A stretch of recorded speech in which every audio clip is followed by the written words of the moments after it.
Eu queria fazer uma provocação para vocês, porque logo no início do conflito entre o Hamas e Israel, o Biden pegou o avião presidencial, desceu lá em Israel para dar o total apoio.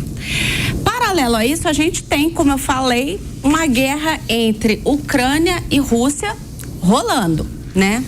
Também, Ucrânia também com apoio aí da OTAN e, obviamente, dos Estados Unidos. E agora, já no final do ano, a gente teve a questão aí da Guiana com a Venezuela, né? Que a Guiana começou a pedir socorro também para os Estados Unidos, né? Por conta o Brasil se manteve inicialmente neutro e os Estados Unidos também teve que se manifestar em apoio à Guiana. E aí o que a gente escuta, né? Eu que nunca fui muito essas questões de assuntos internacionais, nunca foi uma pauta que eu me debrucei muito e tenho muita propriedade para falar, mas assim, o que a gente sempre estudou e sempre ouviu, inclusive desde a minha época de vestibular, é que os Estados Unidos, ele fomenta a guerra no mundo porque ele vive da indústria da guerra, né? Só que agora o que a gente escuta é uma quebra desse paradigma, é que os Estados Unidos estão com escassez de material bélico por conta de tantas guerras, de que ele não teria mais como, por exemplo, apoiar aqui a Guiana, porque simplesmente ele não tem mais material, não tem estoque mesmo. Faz sentido isso ou é uma grande falácia? O que vocês acham? Elaine, houve aí, a questão é bastante complexa, né? Porque a partir do governo Reagan, nos anos 80, houve uma financiarização da indústria de defesa dos Estados Unidos.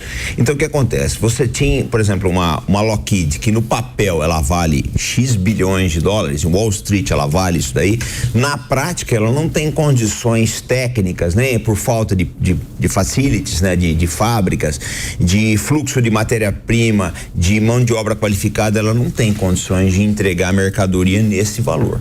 Então, no papel, a indústria de defesa dos Estados Unidos é uma coisa, na prática é outra. Quando a guerra na Ucrânia já estava ali com 6 meses, mais ou menos, teve uma reunião, eu acho que foi na costa oeste americana, e diversos CEOs dos presidentes das empresas de defesa disseram o seguinte: olha, o que o Pentágono está nos pedindo, nós vamos levar de 3 a 5 anos para concretizar. Por quê? Eu preciso contratar e treinar a mão de obra, eu preciso aumentar as minhas fábricas, eu vou precisar reativar certas cadeias de suprimento, e o que é pior, eu preciso de um contrato me garantindo todo esse investimento para eu justificar para o meu board de investidores. Sim. E isso leva tempo. Então o que acontece? Você tem hoje um déficit muito grande, né? Entre aquilo que a política externa americana está impondo aos seus militares e aquilo que a indústria de defesa pode entregar. Aí vamos olhar o outro lado. Do outro lado você tem uma indústria de defesa da Rússia trabalhando em 3 turnos. Você tem o Irã com inovações tecnológicas surgindo a cada 6 meses praticamente. A cada 6 meses, se a gente for olhar hoje em dia, o Irã está colocando um novo tipo de insumo militar, né, no seu plantel aí. Você tem a Coreia do Norte ajudando também, e você não sabe qual é o... Que aliás vai lançar o satélite espião, né? Não, já lançou, eles estão fotografando a Casa Branca, inclusive. Então, e a Coreia do Norte, ela tem uma família de foguetes e mísseis que é a melhor coisa do Extremo Oriente, né? Então, o que a gente tem, né?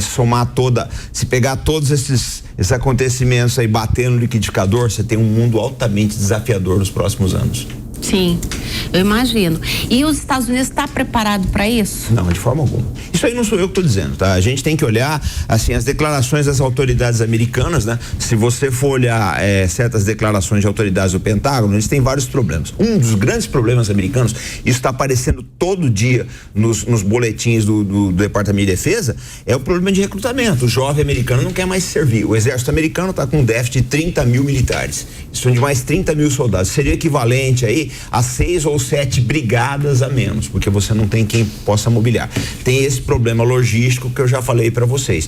E em paralelo a isso, eu vi uma declaração outro dia do Carlos Del Toro, que ele é um dos magnatas aí do Departamento de Defesa americano. Ele falou uma coisa que é uma grande verdade, né? Ele era, né? Trabalhou na Marinha. Ele deu uma entrevista e falou uma coisa interessantíssima. Falou: olha, a China tem 13 estaleiros, né, fábricas de navios, sendo que um estaleiro chinês, um deles, é maior que todos os estaleiros americanos somados. Então, além dessa musculatura industrial enorme que a China tem, há um fator agravante que um navio chinês ele custa de 1/3 ou 1/5 do preço do navio americano. Aí qual é a saída que está se propondo, né? Não, nós vamos mudar a lei, porque pela lei americana a Marinha só pode comprar navios fabricados nos Estados Unidos. Eles estão querendo mudar a lei para poder comprar navios na Coreia do Sul, que poderia, em tese, né, alcançar a corrida naval do chinês. O problema é o seguinte: você até pode fabricar navios, mas as pessoas continuam não querendo servir na Marinha dos Estados Unidos. Caramba.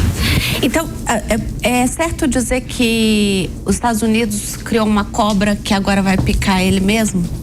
Eu acho que quando a gente olha para as guerras que nós temos nesse momento, isso é muito simbólico.